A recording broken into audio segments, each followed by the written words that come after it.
नमस्कार, मैं फ़िरोज़ अली खोजी। आप देख रहे हैं खोजी न्यूज़। खोजी न्यूज़ की खास बातचीत में हमारे साथ मौजूद हैं मुजफ्फरनगर से समाजवादी पार्टी के वरिष्ठ नेता अनिल कुमार जी। अनिल कुमार जी 2 बार विधायक भी रह चुके हैं, 18 साल बसपा में शामिल रहे हैं। 2020 को 20 जनवरी को उन्होंने समाजवादी पार्टी ज्वाइन की है और लगातार उसमें कार्य कर रहे हैं। हम उनसे कुछ सवाल करेंगे और उनसे उनका जवाब जानेंगे। तो अनिल कुमार जी, आपका खोजी न्यूज़ में स्वागत है। धन्यवाद। आपकी सियासत में किस तरह एंट्री हुई है? फिरोज़ भाई, सियासत में एंट्री अगर बात करें तो मैं इसमें राजनीति में लगभग 2001 से सक्रिय हूँ। मैंने 2001 से ही बहुजन समाज पार्टी के संगठन के रूप में काम किया। उसके बाद मैं 2002 में बहुजन समाज पार्टी की प्रत्याशी चरथौल से लड़ी थी, उनको चुनाव लड़ाने का काम किया था, जीती थी वो, अब समाजवादी में है। उसके बाद 2007 में बहुजन समाज पार्टी से मैं चुनाव लड़ा, चुनाव जीत के आया, बीएसपी की सरकार बनी। उसके बाद फिर 12 का चुनाव मैंने पुरकाजी विधानसभा से लड़ा, उस चुनाव को मैंने जीतने का काम किया, समाजवादी पार्टी की सरकार बनी। 17 का चुनाव भी मैं बीएसपी के सिंबल पे ही लड़ा हूँ।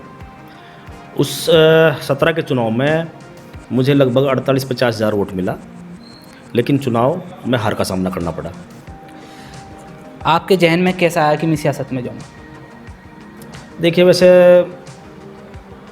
फिरोज़ भाई, कोई मेरे जो परिवार है कभी राजनीति में तो था नहीं। मेरे फादर सर्विस करते हैं, मैं एक किसान परिवार से ही हूँ। हमारे जो है खेती बाड़ी होती है, लेकिन फादर, हमारे चाचा, हमारे ताऊ सब सर्विस में थे। लेकिन अचानक ही जो है बस एक लाइन मिल गई राजनीति की, और अच्छा लगा कि भाई हाँ, नहीं, हमें समाज सेवा करनी चाहिए। एक राजनीति के माध्यम से हमें समाज की सेवा करना चाहिए और देश की जितनी भी सेवा कर सकते हैं, इससे अच्छा माध्यम नहीं है कोई। आप शुरुआत से राजनीति में आना चाहते थे या बचपन में? हर व्यक्ति का एक लक्ष्य होता है, मुझे इस फील्ड में जाना है। तो आप बचपन से ही अपना लक्ष्य राजनीति को मानते थे या किसी और फील्ड में जाना चाहते थे? नहीं, बिल्कुल नहीं। राजनीतिक फील्ड मेरा बिल्कुल नहीं था। जब मैंने अपनी एजुकेशन पूरी करी, एजुकेशन पूरी करने के बाद मैं एजुकेशन पूरी करते हुए, बल्कि मैंने बीच में होटल मैनेजमेंट के लिए एंट्रेंस एग्ज़ाम दिया था। होटल मैनेजमेंट का एंट्रेंस एग्ज़ाम मैंने पास भी कर लिया था। चेन्नई में मेरा सिलेक्शन हो गया था, लेकिन घर वालों ने वहाँ जाने नहीं दिया। अगर मैं एंट्रेंस एग्ज़ाम पास करने के बाद चेन्नई चला गया होता तो शायद आज मैं किसी और फील्ड में होता। लेकिन जो है ये सब वक्त का मंजूर नहीं था। मतलब हालांकि मेरी जब सारी एजुकेशन मेरी सहारनपुर में हुई है, लेकिन ऐसा था, कुछ ऐसा फील्ड मिल गया काम करने का राजनीति में, जो मुझे राजनीति में फिर आना पड़ा। आप 18 वर्ष बहुजन समाज पार्टी में रहे हैं और 2020 को 20 जनवरी को आपने समाजवादी पार्टी ज्वाइन की। क्या आपको उसमें क्या खूबी नज़र आई जो आपने समाजवादी पार्टी ज्वाइन की है? देखिए, ऐसा है, मैं 18 साल बहुजन समाज पार्टी में रहा हूँ और मैंने 20 जनवरी 2020 को समाजवादी पार्टी ज्वाइन करने का काम किया है। क्योंकि जो बहुजन समाज पार्टी है, जो बहुजन समाज पार्टी की जो विचारधारा है, और बहुजन समाज पार्टी की विचारधारा जो है माननीय कांशीराम जी की विचारधारा पर आधारित पार्टी बनी थी। आज कहीं ना कहीं ये महसूस हम लोगों को हो रहा था कि बीएसपी जो है लगातार कमज़ोर हो रही है, अपनी जो नीतियाँ हैं उनसे भटक रही है। तो जो सम्मान वहाँ बहुजन समाज पार्टी में कार्यकर्ताओं का होना चाहिए, वो कार्यकर्ताओं का सम्मान नहीं हो रहा था। तो खाली अनिल ही नहीं, बहुत सारे लोग, पूरे प्रदेश में लोगों ने बहुजन समाज पार्टी छोड़ने का काम कर रहे हैं। और जो बहुजन विचारधारा के जो लोग हैं, चाहे उसमें अनिल ही क्यों ना हो, वो बहुजन विचारधारा के लोग हैं। कभी किसी और पार्टी में न जाके वो सिमिलर पार्टी में जाने का काम करेंगे। तो सिमिलर पार्टी समाजवादी पार्टी है। समाजवादी पार्टी हमने देखा है, जब 2012 में एमएलए बन के गया, अखिलेश यादव जी मुख्यमंत्री थे, तो मैंने देखा उन्हें काम करते थे। वो सर्वदलीय सभी दलों के लोगों का काम करते, सभी विधायकों का काम करते। तो मैं उनसे बहुत प्रभावित था इन बातों से।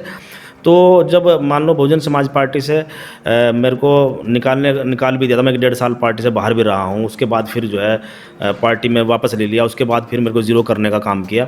तो मैंने सोचा भाई इस बार अब जो है समाजवादी पार्टी में जाना चाहिए। तो मेरी जो है किसी माध्यम से जो है हमारे पार्टी के राष्ट्रीय अध्यक्ष अखिलेश यादव जी से बात हुई। उन्होंने बहुत सम्मान दिया और मैंने उसी दिन उसी समय एकदम जो है रैंडम वहीं कह दिया था। मैं कहा ठीक है सर, आप डेट बता दीजिए, मैं पार्टी ज्वाइन करूँगा। और मैंने पार्टी ज्वाइन करी। आज बहुत सम्मान मिल रहा है पार्टी में। आपने बताया कि मैंने समाजवादी पार्टी ज्वाइन की है और उन जो विकास कार्य कराए गए हैं समाजवादी पार्टी द्वारा, मैं आपसे पूछना चाहूँगा समाजवादी पार्टी का सबसे बड़ा कार्य क्या क्या कराया है? देखिए, वैसे तो पूरे प्रदेश में पूरे प्रदेश में समाजवादी पार्टियों ने विकास कार्य कराए हैं, बड़े बड़े कार्य कराए हैं। और आज मौजूदा सरकार तो कहीं भी नहीं टिकती विकास के मामले में। मात्र और मात्र जो कार्य अखिलेश यादव जी के द्वारा कराए गए हैं उन्हीं के लोकार्पण करने का दोबारा उन्हीं का फीता काटने का काम कर रहे हैं। अगर हम अपने जनपद की बात करें, आप अपने जनपद की बात करें तो हमारे जनपद में सबसे बड़ा कार्य देखो, मुजफ्फरनगर सहारनपुर 4 लेन हुआ, ये समाजवादी की सरकार में हुआ। आप पश्चिम में चले जाओ, जो एलिवेटेड रोड है गाज़ियाबाद वाला, जो हम सीधे जो है गाज़ियाबाद में भीड़ का सामना करना पड़ता था, सीधे हम दिल्ली जाकर उतरते हैं। तो जितने भी विकास कार्य हैं, ऐतिहासिक कार्य जो विकास के हुए हैं, वो अखिलेश जी की सरकार में हुए। अनेकों गांव जो है जनेश्वर मिश्र के माध्यम से, लोहिया ग्राम विकास के माध्यम से जो है सभी ग्रामों का विकास करने का काम भी किया है।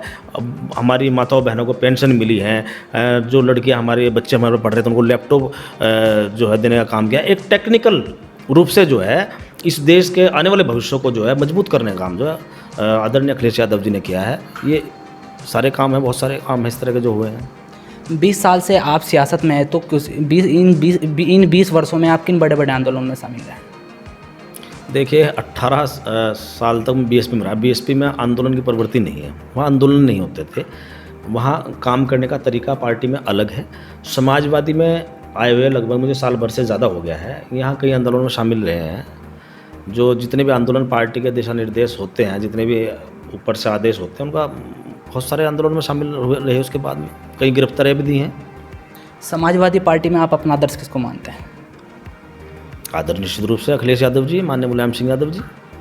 राजनीतिक जीवन का कोई एक ऐसा संस्मरण जिसमें आपने किसी व्यक्ति की मदद की और आपको लगता हो कि मैंने सबसे अच्छा कार्य कराया है? ऐसे तो बहुत कार्य हैं। मैं देखो, एक ऐसा जितने भी, क्योंकि हम लोग जो है ना, आज समाजवादी पार्टी में हो, इससे पहले मैं बहुजन समाज पार्टी में रहा। ये ऐसे दल हैं, दोनों दल ऐसे हैं कि ये हमेशा गरीब आदमी की बात करते हैं, जो लाइन में आखिर में खड़ा व्यक्ति, जिसको जो नाउम्मीद रहता है, तो उसकी उम्मीद की किरण है ये दोनों पार्टी। तो मैं बहुजन समाज पार्टी में भी गरीब लोगों की मदद करी है। तो गरीब की मदद, क्योंकि सरकार जो होती है ना, सरकार की आवश्यकता हमेशा गरीब आदमी को पड़ती है। जो अमीर व्यक्ति होती है उनकी तो 12 के 12 महीने, पूरे साल के साल सरकार होती है। सरकार किसी की आ जाए कोई फ़र्क नहीं पड़ने वाला है। लेकिन जो गरीब आदमी है वो हमेशा जो है एक उम्मीद के साथ, एक आशा के साथ जो है वोट डालने का काम करता है कि जिस सरकार को, जिस व्यक्ति को मैं वोट दे रहा हूँ, सरकार बनाने के लिए वोट दे रहा हूँ, ये सरकार मेरे लिए काम करेगी, मेरे लिए, मेरे रोटी कपड़ा और मकान के लिए काम करेगी, मेरे सम्मान के लिए काम करेगी। तो सब ये सब ऐसी बात है। सब गरीब आदमी की सेवा करना सबसे बड़ा धर्म है, सबसे बड़ी बात है। लंबे समय तक लॉकडाउन रहा है कोरोना संक्रमण के दौरान, उस दौरान आपने किस तरह की मदद किया लोगों की? जब कोविड काल था, जब क्या नाम जो है पूरे देश में लॉकडाउन हो गया था, तो सभी पार्टी के निर्देश भी ऊपर से आए थे। पार्टी के स्तर से भी हम लोगों ने जो है मदद करने का काम किया था। पार्टी के सभी जिम्मेदार लोगों ने पैसा इकट्ठा करके पार्टी के बैनर तले भी सब लोग मदद किए। व्यक्तिगत रूप से भी हमने अपने क्षेत्र के गरीब लोगों से गरीब लोगों की मदद करने का काम किया है। अपनी 1 महीने की मैंने पेंशन देने का भी प्रशासन के माध्यम से वो भी काम किया था। उसके अलावा भी बहुत सारी मदद जितनी भी हो सकती थी, संभव हम कर सकते थे, उन्हें मदद की है। 2022 आगामी विधानसभा चुनाव नज़दीक हैं, तो इस बार आप चुनाव लड़ेंगे? निश्चित रूप से चुनाव तो लड़ेंगे। पार्टी का आदेश होगा तो जरूर लड़ेंगे। अच्छा, किन मुद्दों को लेकर आप चुनाव लड़ेंगे? देखिए, मुद्दे तो मेन होते हैं, जिस पार्टी से, जिस दल से आप जुड़े हुए हो, जो उसकी विचारधारा है उसको आगे बढ़ाने का हम काम करेंगे। एक तो पार्टी की विचारधारा को आगे बढ़ाने का काम करेंगे। समाजवादी पार्टी कल को मुझे मौका देती है चुनाव लड़ने का, समाजवादी पार्टी की विचारधारा को आगे समाज में बढ़ाने का काम करेंगे। दूसरा, जो अखिलेश यादव जी के समाजवादी पार्टी के द्वारा 5 साल में जो कार्य किए गए हैं, विकास के कार्य हों या अनेकों बहुत सारे कार्य किए गए हैं, उन सब बातों को लेकर हम लोगों के बीच में जाएंगे। जो आज क्योंकि जो आज लोग सत्ता में हैं, जो पार्टी आज सत्ता में है, वो भ्रमित करके आज सत्ता में बैठी हुई है। हम उन लोगों को जो है उस भ्रम जाल से बाहर निकालने का काम करेंगे। जो सच्चाई है उस सच्चाई को सामने लाने का काम करेंगे। और निश्चित रूप से जो है समाजवादी पार्टी जितने काम करेगी। राजनीति में आप अपना गुरु किसको मानते हैं? राजनीति में गुरु कोई ना कोई तो होता ही है, लेकिन निश्चित रूप से कोई ना कोई गुरु जरूर होता है। मेरा भी है। सियासत में रहते हुए कोई एक ऐसा इंसिडेंट हुआ हो जो जब आपको लगा हो कि राजनीति छोड़ देनी चाहिए? नहीं, ऐसा नहीं है। देखो, इससे अच्छा माध्यम समाज सेवा कोई नहीं है। इसमें जो है सम्मान बहुत मिलता है, इसमें सम्मान भी है और इसमें सम्मान मिलता है। दूसरा, लोगों की सेवा करने में, लोगों का काम करने में और बड़ा प्लेटफॉर्म है सेवा करने का। भारत सरकार द्वारा 3 कृषि बिल लाए गए हैं, तो आप इसको किस तरह से लेते हैं? जो भारत सरकार द्वारा जो बिल लाए गए हैं, आज खाली मेरे ही लेने की बात नहीं है। व्यक्तिगत रूप से हमारी तो पूरी पार्टी इन बिलों के खिलाफ है, जो किसानों के लिए, क्योंकि ये बिल लाए गए हैं। लेकिन आज पूरे देश के किसान इन तीनों बिलों को लेकर आंदोलित हैं।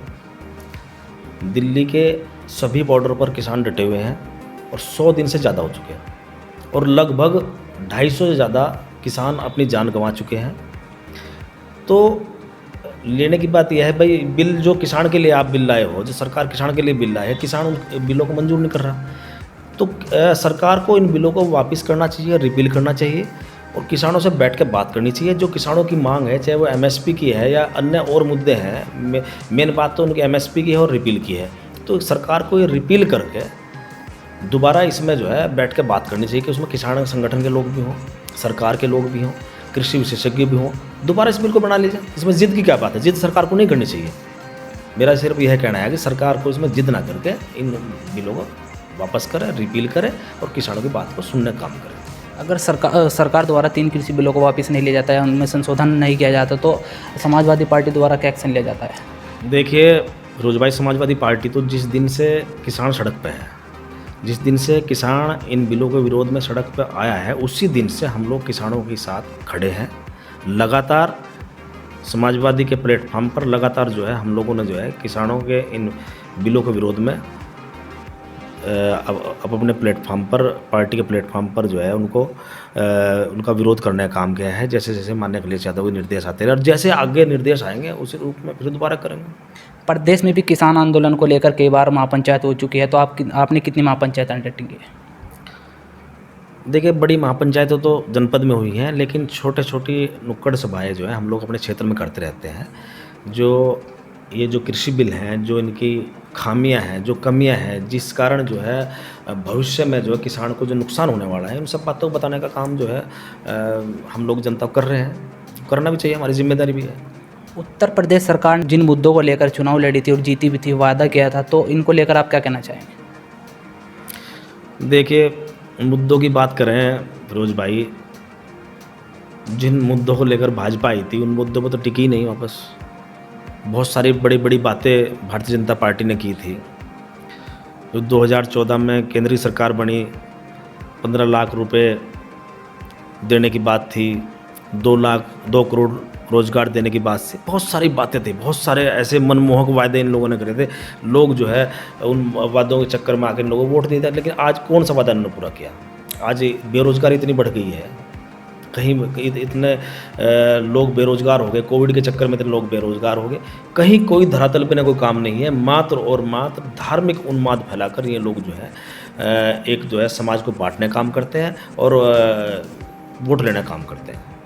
तो इस बारे में आप क्या कहना चाहेंगे? आपने कहा कि देश में बेरोजगारी बढ़ रही है, प्रदेश में भी बेरोजगारी बढ़ रही है, तो इसको कैसे ख़त्म किया जा सकता है?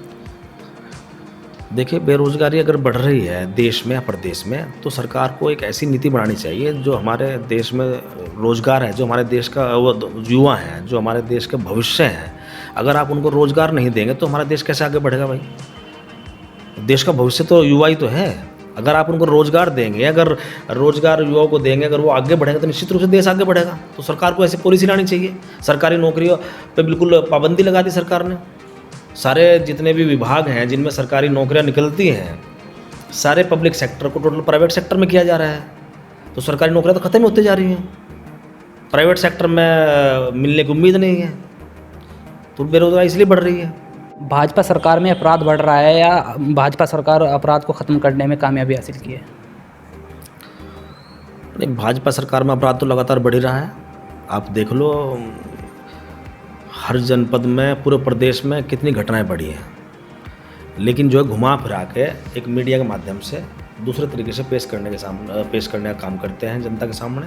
ये तो लगातार अपराध बढ़े, इनके मिनिस्टर्स, इनके एमएलएज लगातार जो है, आप देख लो उन्नाव में क्या हुआ, हाथरस में क्या हुआ, हाथरस में दोबारा फिर घटना हो गई, बुलंदशहर में हो गई थी, अनेकों घटनाएं हो रही हैं।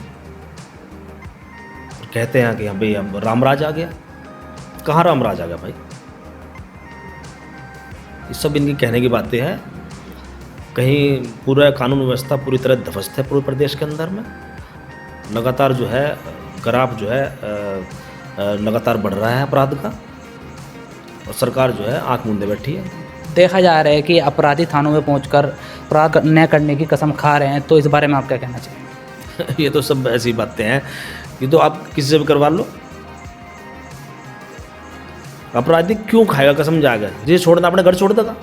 अगर कोई अपराधी है और उसे अपराध छोड़ना है, छोड़ दो भाई। उसे थाने में जाके उसे क्या कहने की ज़रूरत है? वो क्यों कहना चाह रहा कि भाई मैंने अपराध छोड़ दिया, मैं तख्ती गले में डाल के जा रहा हूँ जो मैंने अपराध छोड़ दिया, मुझे माफ़ कर दो।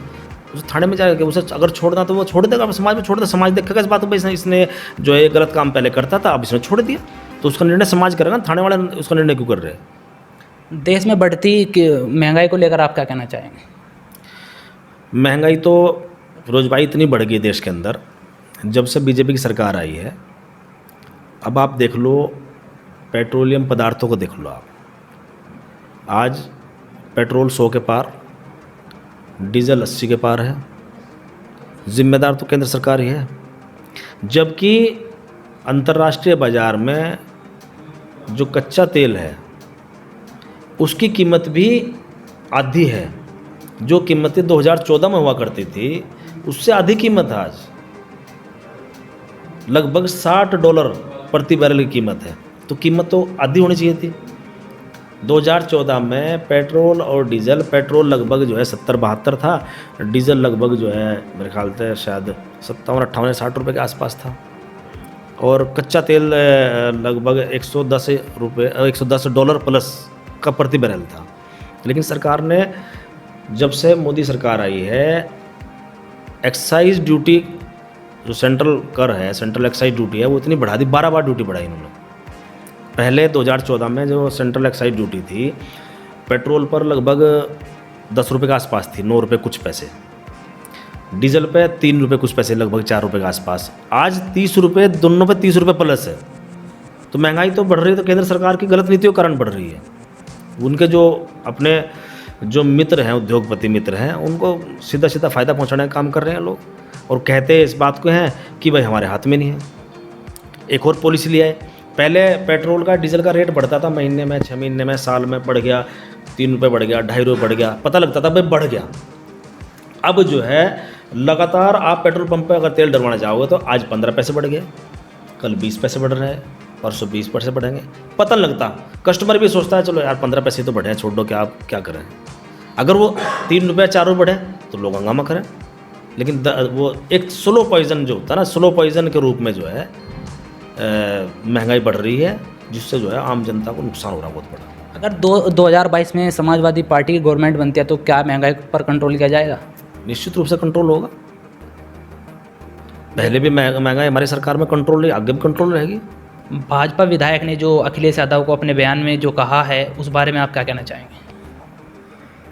मैंने भी देखा है फिरोज भाई सोशल मीडिया पे कि भाजपा के एक विधायक ने कहा है कि अखिलेश यादव जी को पाकिस्तान चला जाना चाहिए। ये बयान बहुत ही गलत है, निंदनीय है। इसकी जितनी निंदा की जाए उतनी कम है। एक जनप्रतिनिधि को एक भाषा जो है, भाषा में संवैधानिक भाषा का इस्तेमाल करना चाहिए। अखिलेश यादव जी देश के बड़े नेता हैं, तो ये कहना जो है इनका गलत है। ऐसा नहीं कहना चाहिए। ये मात्र और मात्र ये खाली अखिलेश यादव जी को थोड़े कह रहे हैं इस बात को। जो आज सीमा पर किसान बैठे हैं उन्हें भी पाकिस्तानी बता रहे, उन्हें भी खालिस्तानी बता रहे। कहते चीन से फंडिंग हो रही, पाकिस्तान से फंडिंग हो रही। तो इनकी आदत बन चुकी है, अब जनता इनको नकार चुकी है। इस जो बयान दिया है इसका जवाब जो है जनता, आने वाले उत्तर प्रदेश की जनता जो है 2022 में देगी। इन्हें पता लग जाएगा इस बात का। अच्छा, आगामी विधानसभा 2022 चुनाव में लोगों से आप क्या अपील करना चाहेंगे? मैं तो यही अपील करना चाहता हूँ कि भाई जब 22 का जब चुनाव हो तो लोग जो है आप सोच समझ कर वोट करें, अपने विवेक से वोट करें, किसी के बहकावे में ना आवें। देखो, धर्म और राजनीति का और धर्म या वोटिंग का कोई आपस में मतलब नहीं है। धर्म अलग चीज़ है, धर्म मेरा अपना विवेक है, वो मेरा अपना पर्सनल मैटर है, लेकिन धर्म का राजनीति से कोई संबंध नहीं है, न इस बात की हमारा संविधान इजाज़त देता। तो ये जो वोट है, ये वोट जो है व्यक्ति को, वोटर को जो है अपना वोट जो है बहुत सोच समझ कर डालना चाहिए, क्योंकि आप जब वोट डालोगे तो ये समझ लो कि आप सत्ता परिवर्तन या सत्ता बनाने के लिए आप वोट डाल रहे हो। तो ये वोट आपका बहुत महत्वपूर्ण अंग है, इसका इस्तेमाल जो है सोच समझकर हर वोटर को करना चाहिए। अपने सारी बातें देखकर कि हमारा विकास कार्य कौन करेगा, आपस में भाईचारा हमारा कायम रहना चाहिए, कानून व्यवस्था ठीक रहनी चाहिए, महंगाई कम होनी चाहिए, बेरोजगारी ख़त्म होनी चाहिए, किसान और मजदूर की बात होनी चाहिए। ऐसे ऐसे व्यक्ति को, ऐसे लोगों को वोट करने का काम करें। मैं तो यही अनुरोध जो है लोगों से करना चाहता हूँ। आपने खोजी न्यूज़ को टाइम दिया, खोजी न्यूज़ से बातचीत करने के लिए आपका शुक्रिया। धन्यवाद।